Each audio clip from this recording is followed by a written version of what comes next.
Saludos a todos los hermanos, gracia y paz.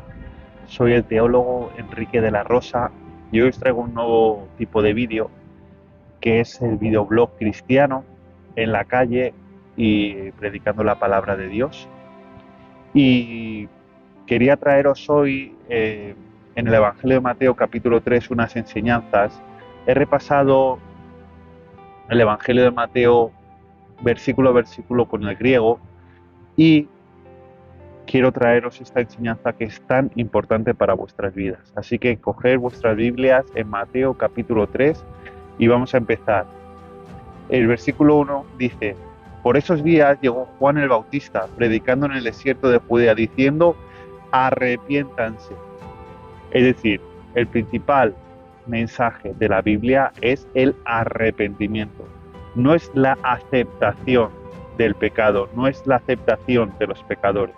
Les puedes aceptar a venir al Evangelio, pero luego les tienes que decir que se arrepientan, que se amolden a la mente de Cristo. Y esa palabra que viene ahí de arrepentimiento es la palabra griega de metanoia, que significa cambio de mentalidad. Es decir, un verdadero arrepentimiento es un cambio de mentalidad, y con un cambio de mentalidad es hacer otras cosas que no estabas haciendo antes. Es decir, si tú estabas cometiendo un pecado y te arrepientes, significa que tú no quieres volver a hacer ese pecado. Tú ya tienes un cambio de mentalidad y no quieres volver a hacerlo nunca más. Entonces Juan el Bautista empezó a predicar el arrepentimiento, que es lo mismo que empezó a predicar el Señor Jesús. Si tú estás en una iglesia donde no se llama al arrepentimiento a nadie, es mejor que salgas de ahí, porque no están predicando uno de los pilares fundamentales del cristianismo. Esto es algo muy importante. Juan el Bautista ya estaba llamando al arrepentimiento, pero mientras Juan el Bautista estaba predicando allí en el Jordán y estaba bautizando y llamando al arrepentimiento a todas esas personas, y le seguía muchísima gente, llegaron unos personajes llamados los fariseos y los saduceos en el versículo 7. ¿Y qué les dice Juan? Les dice: camada de víboras.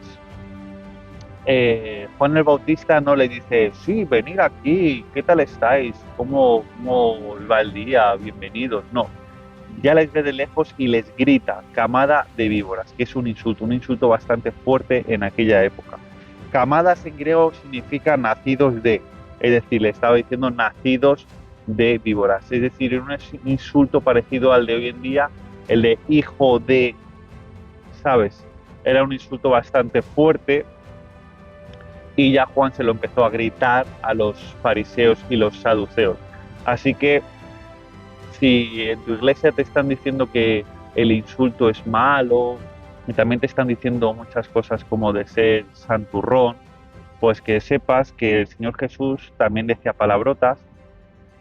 Juan el Bautista, Pedro, Pablo, pero no las decían a todo el mundo. Hay que saber elegir a quién. Y los fariseos y los saduceos tenían, pues, podían recibir esos insultos, ya que se lo merecían, y no era ningún pecado.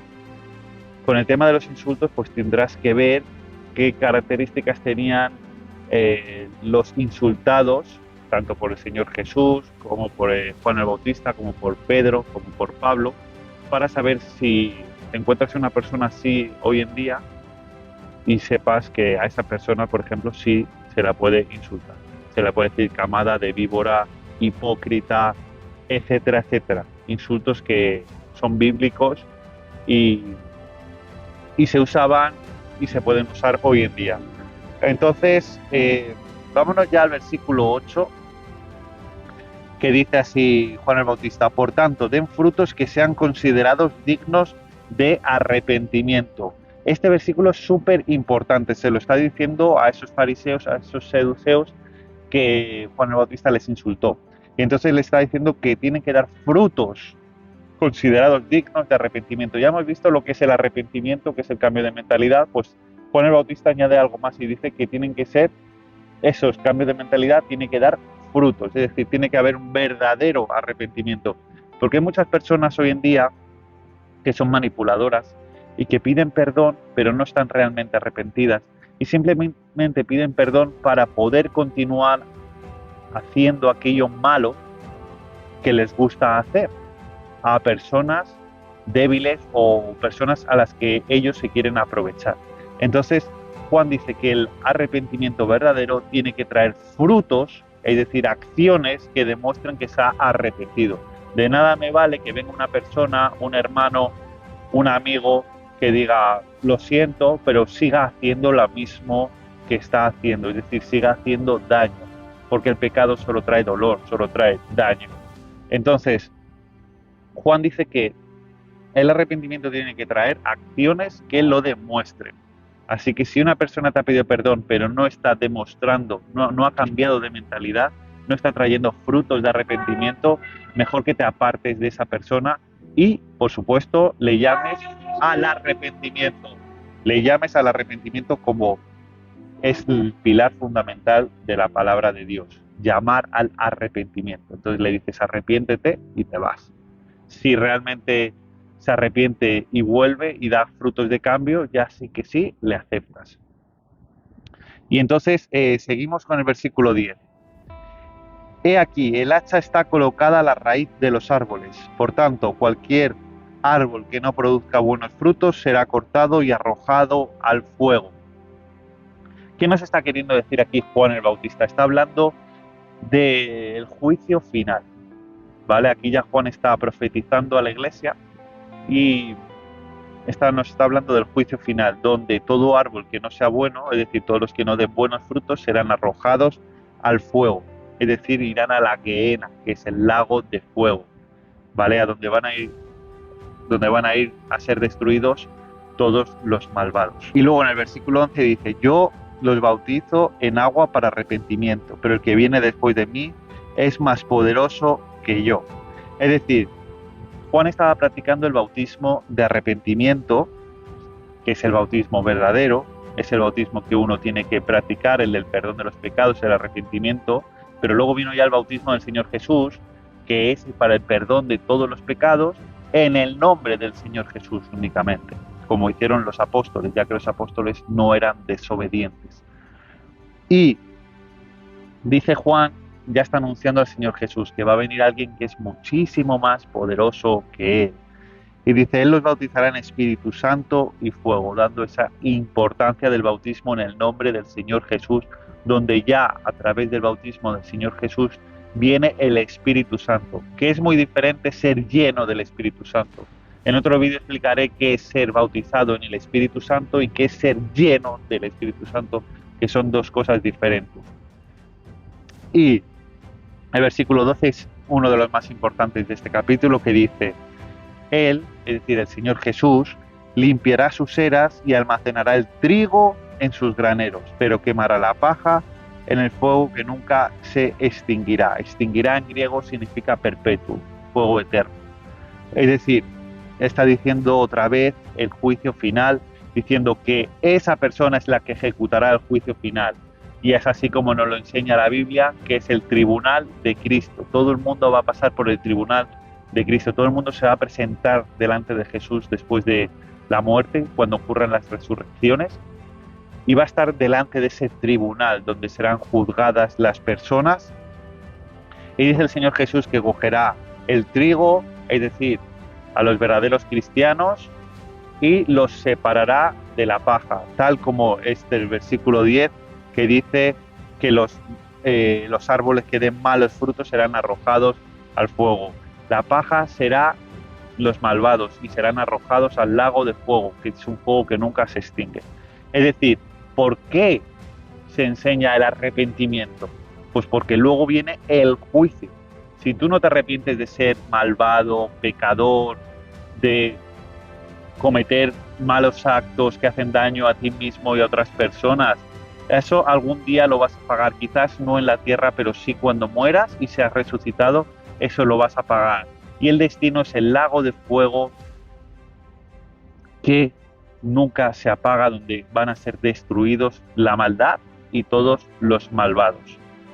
Pero si tú haces buenas acciones, si tú nunca supiste del Señor Jesús y falleces, por supuesto que resucitarás como naciones para la Jerusalén celestial, como naciones para el reino de Dios, y vivirás para siempre. Y luego están los verdaderos cristianos, los que sí aceptaron al Señor Jesús en este mundo, los que decidieron, vale, voy a seguirle, voy a estudiarle, voy a saber quién es, voy a obedecerle y voy a amar a Dios Padre. Aquellas personas genuinas y que realmente lo hicieron de corazón, que no fueron falsos cristianos, ellos el Señor Jesús les separará y les llevará a la Jerusalén celestial con cuerpos celestiales, les regalará la inmortalidad y 1000 cosas más. Entonces, aquí yo lo que te estoy queriendo decir, y ya con esto termino, es que prediques correctamente, prediques el arrepentimiento, no como hacen algunos falsos cristianos que no predican esto, incluso gente que parece que es increíble en el Evangelio y no predican esto, iglesias que no son realmente verdaderos cristianos. Entonces, predica con la Biblia, predica real, y el arrepentimiento es uno de los pilares fundamentales. Y si tú has hecho algo malo, arrepiéntete delante de Dios, pídele perdón, que es el que puede perdonar todos tus pecados. El Señor Jesús es el que te perdona de todos tus pecados, te limpia, te hace alguien nuevo. Pídele perdón a la persona que hiciste mal y con ello salvarás tu alma. Sigue a Dios, sigue al Señor Jesús. Sé limpio, porque Dios tiene el derecho, tiene el poder para limpiar tus pecados de tus errores. Y por supuesto, no vuelvas a cometer ese pecado, sino que cambia de mentalidad. Es decir, no vuelvas a hacer eso, no quieras volver a hacerlo, no practiques el pecado. Conviértete en una mejor persona. No pasa nada un día pecar. No pasa nada, todos somos imperfectos, pero sí que pasa si continuamente haces el mismo pecado continuamente. Entonces, si una vez te has equivocado y te has tropezado, por supuesto que te sentirás mal, pide perdón, serás limpio en el nombre del Señor Jesús y continúa luchando y no vuelvas a cometer ese pecado, continúa luchando con tus luchas y pídele ayuda a Dios. Pero si tú continúas pecando, por ejemplo, mintiendo continuamente, sabiendo que la mentira es un pecado que lleva al lago de fuego, o continúas haciendo otro tipo de pecados, pues que sepas que por mucho que tú creas en un Dios imaginario, en un Dios que acepta tu pecado, no es así, no es así. Lo hemos visto en Mateo capítulo 3. Coge tu Biblia, subráyala, toma notas en griego, en una Biblia interlineal griego-española, siga al Señor Jesucristo y ama a Dios Padre. Y te digo que te aseguro que cuando fallezcas en este mundo, la inmortalidad será tuya, la vida eterna, estarás junto con Dios Padre, Señor Jesús, millones de personas que son la Iglesia de Cristo y millones de ángeles. Te lo aseguro. Y esta vida también será mucho más bonita. ¿Por qué? Pues sencillamente porque habrás hecho el bien. No cometer pecado significa estar haciendo el bien en la tierra. Estarás haciendo un mundo mejor para ti, para la gente que te rodea y para la gente que también no te conoce. Estarás haciendo un mundo muchísimo mejor. Entonces, y aparte tendrás a Dios de tu lado. Si Él ve que te esfuerzas, que le sigues, que no quieres cometer pecados, Dios está contigo. 100%. Así que hasta aquí esta enseñanza de este videoblog. Espero que te haya gustado y ya nos vemos en el próximo vídeo. Estoy preparando la siguiente vídeo de estudio bíblico, que es sobre la misa católica, y nada, estoy trabajando en ello y espero que cuando esté, que te guste. Ya con la despedida de los primeros cristianos me despido. Que la gracia y la paz de Dios nuestro Padre y del Señor Jesucristo estén con todos vosotros. Amén. Uno de los regalos de gracia que Dios ha dado a su iglesia a través de los años ha sido el regalo de teólogos brillantes, hombres que Dios equipa de forma única para su tarea, hombres con una devoción singular a la verdad de la palabra de Dios.